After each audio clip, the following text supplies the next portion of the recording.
And joining us now, Trump campaign senior advisor Steve Cortes. Steve, respectfully, I would like to be asking this of a White House official, but they're not putting anyone out this morning for us to question. So I've got to ask you, how is the president doing? Because we had this briefing yesterday in which, on the record, the president's doctors painted a very optimistic picture. Take a look. He's in exceptionally good spirits, and in fact, as we were completing our multidisciplinary rounds this morning, the quote he left us with was, "I feel like I could walk out of here today." But then, White House Chief of Staff Mark Meadows said on background, that later was reported that it was he who was speaking, that the vital signs were very concerning and that the next 48 hours would be critical. So which is it? Is he doing well, or is it more touch and go?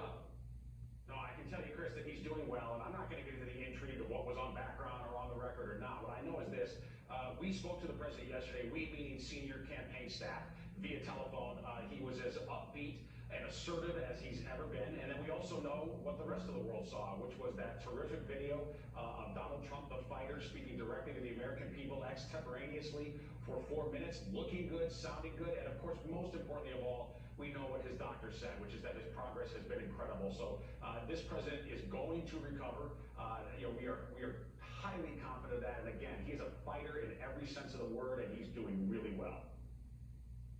Well, we all hope that that's what his condition is and that's what the prognosis is. But forgive us, and I say the public in general, for being a little confused, because there were very mixed messages. That's the message the doctor has delivered. But again, Mark Meadows on background said the president is still not on a clear path to a full recovery. Don't the American people deserve the truth about how our president is doing? Of course he deserves the truth, and that's what I'm giving you right now, Chris. And the truth is, we talk directly to the patient, in this case, the President of the United States, who tells us things are going great. The whole world heard directly from the doctor, who said things are going great. I mean, to me, if the patient and the doctor say things are great, and you hear from both of them and see both of them, to me, that's sort of case closed, really. So, just one more time to ask you about this. Should we disregard the much more guarded message from the Chief of Staff? Again, look, that is allegedly on background. I am not going to get into that intrigue, and I'm certainly not going to take, by the way, this is... Well, it's not intrigue. He did say it, Steve. Well, how do we know that? Do you have a tape of it? In fact, he was quoted directly by a reporter, and there is tape that shows that when he was having this background conversation with reporters, it was he who was talking on camera. So yeah, we do have a tape of it. Well, no, I've seen that tape, but look, again, I'm not going to get into that intrigue at all. I have no idea what I do. I'm not Mark Meadows. I'm not part of White House staff. As you well know, both the campaign and the White House staff, we both serve the president, but we have very different tasks. And again, what I know is that we have it from the president himself, that he's doing well, and he is on task, believe me. There is not one even iota of the president feeling sorry for himself. He said, we are going to win this campaign. He is still governing actively as President of the United States, even from the hospital. We are fully confident that his recovery will be complete, and that it's the baseball playoffs right now. If I can use a sports analogy, he's on the DL right now, but very, very shortly, he is going to be back in the game throwing 95-mile-an-hour fastballs. You can count on that. Well, we all hope that he's got his high heat, as they say in baseball. Thank you on that, Steve. I want to go back to the Rose Garden event last Saturday, where the president announced his nomination of Judge Amy Coney Barrett to replace Ruth Bader Ginsburg on the Supreme Court. I want you to take a look at this picture that we have here. There's 7 people there: the president and first lady, Senators Lee and Tillis, Kelly and Conway, Reverend John Jenkins, the president of Notre Dame, and Chris Christie. All of those 7 people in that picture have since tested positive for COVID. Question, Steve: people packed together, the vast majority not wearing masks. How does that make sense? Well, look, here's what I would say. Tremendous precautions are taken to protect the president. As you well know, anybody who goes to see the president must submit to a COVID test first. And also, there is significant distancing. People don't physically get close to the president. At least people don't have to. Of course, his family members, some of the security detail, that's a different story. But I think, given these precautions, and given that he is probably the most protected person on Earth, the fact that he still got infected, shows us that unfortunately, this virus has that kind of power, that kind of communicable ability. And the president, though, and he's made this clear, he was unwilling to completely sequester himself, to take no risk, because leaders take risks. And he is the servant of the people as well as the commander-in-chief. And so he said he must be around the people he serves. And he knew that it was not riskless for him to do so. He could have been hermetically sealed in the residence and been practically guaranteed that he wouldn't get the virus. But instead, he took reasonable risks, not reckless ones, but reasonable risks. Unfortunately, he got the virus. And I think what this shows us from a policy perspective, I think this is important, Chris, is that we know that even the most severe of lockdowns cannot completely stop the virus. Therefore, we should take reasonable precautions as a society, and we should not, as Joe Biden friends, even think about shutting this economy and this society down again. To me, the most consequential divide from your debate that you moderated between the two was that issue of the president saying, we are staying open. We'll take precautions, but we can manage the risk. Steve, let's talk about reasonable risk, because there was the debate on Tuesday night, as you say, that I moderated. The rules from the Cleveland Clinic could not have been more clear. Everyone in the audience was to wear a mask. The president and the former vice president and I were the only ones exempt from that. We got a picture up on the screen. After the first family came in, they all took off their masks. So did the White House Chief of Staff, Mark Meadows. Do they think that the health and safety rules for everybody else do not apply to them?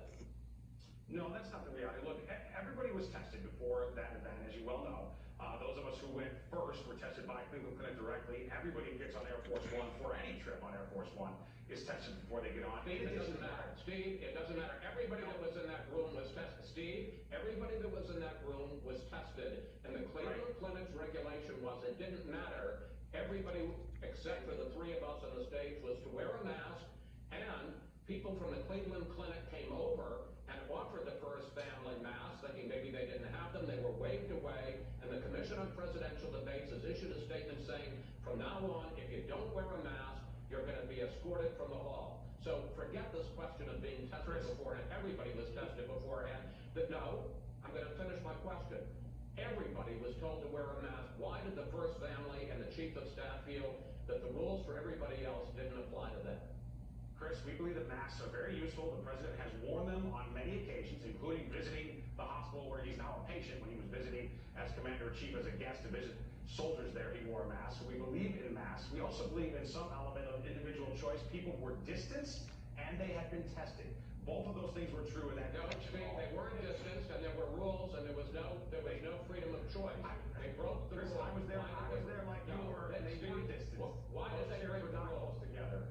Look, those chairs were not close together, and again, we also believe that people... It doesn't matter, Steve. The rules from the Cleveland Clinic, they were close together, Steve, and the rules from the Cleveland Clinic were everybody wears a mask. Why didn't they? Chris, the way you're starting to harangue me now actually reminds me of what you did to the president during that debate on Tuesday night when he had to debate not just Joe Biden, but you as well. You were not a neutral moderator then. I don't mind tough questions. I welcome reasonably tough questions, but what I don't think is okay is for you to become the effective opposition to the president. Okay, and everyone there is tested in the crowd. They were distanced from each other. People can make reasonable decisions for themselves. Steve, no, they can't. They're the rules, and they'll be kicked out next time. Steve, let me simply say the president interrupted me and the vice president 145 times, so I object to saying I harangued the president. I know it's the talking point. With the president in the hospital, there's a concern about the continuity of government. Is the campaign giving any consideration, given the fact that the vice president is the next in line for the president, about keeping him off the trail or delaying the vice presidential debate until we see that the president is safe? No, listen, we think it's important that our campaign vigorously proceed. And look, the MAGA movement is bigger than just President Trump. He's instrumental, of course, but he is not the only key element of the MAGA movement. And so what we have said is that the other people, including, of course, Vice President Trump, campaign people, millions of regular Americans need to step up and to some degree fill the void that is left, because our champion, our main instrument, is not able at this moment to vigorously campaign, and certainly not campaign physically right now at all. But in terms of continuity of government, the government is functioning flawlessly right now. It will continue to. The United States, thankfully, has vigorous structures for chain of no disruptions there. And the vice president is going to go on with his schedule as planned to the debate, to rallies. Correct. He is going to continue to campaign, of course, with an abundance of caution. Yeah, that was already in place, but even more so now. The president keeps saying that we're rounding the corner of the pandemic. Here are some of his recent statements. Take a look. I mean, I have a mask right here. I put a mask on, when I think I need it. Tonight, as an example, everybody's had a test. I don't wear a mask like him. Every time you see him, he's got a mask. He could be speaking 200 feet away from me. He shows up with the biggest mask I've ever seen. But I want to put this graphic up on the screen. The 7-day average of new cases is almost 44,000 new cases a day and 700 new deaths a day. Steve, how is that rounding the corner? Well, I can't see the graphic, but I'll tell you how we are rounding the corner. It's not my opinion, by the way. It's from medical authorities. So Admiral Giroux was on the air just 2 days ago, the chief, the testing czar of HHS, and a physician, of course.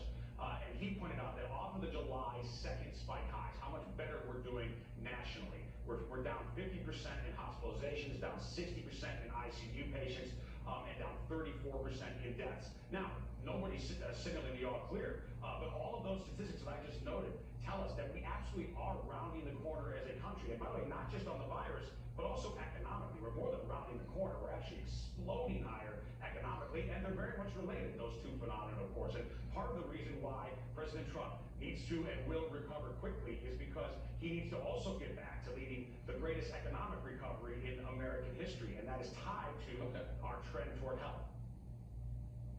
Finally, and I've got about a minute left for you on this one, Steve, with the COVID outbreak, not only in the White House and among people there, but also at least 3 Republican senators now have COVID. Democrats are calling for a delay in the confirmation hearing and the confirmation vote on Judge Barrett to the Supreme Court. Any chance of that? No, listen, there will be no delay. And Leader McConnell's been very adamant on this. There's already been quite a bit of remote technology used in these hearings. Clearly, those who don't feel safe to be in a room can do so, but there is a constitutional mandate to do this. There's also an electoral mandate for the American people to get this done. It can be done expeditiously. Amy Coney Barrett's an amazing justice. She's going to be a credit to the court. Steve, thank you. Thanks for joining us today. Sometimes it gets a little heated, but you're always a gentleman. I appreciate it, sir. Thank you. Coming up, we'll discuss the president's treatment and prognosis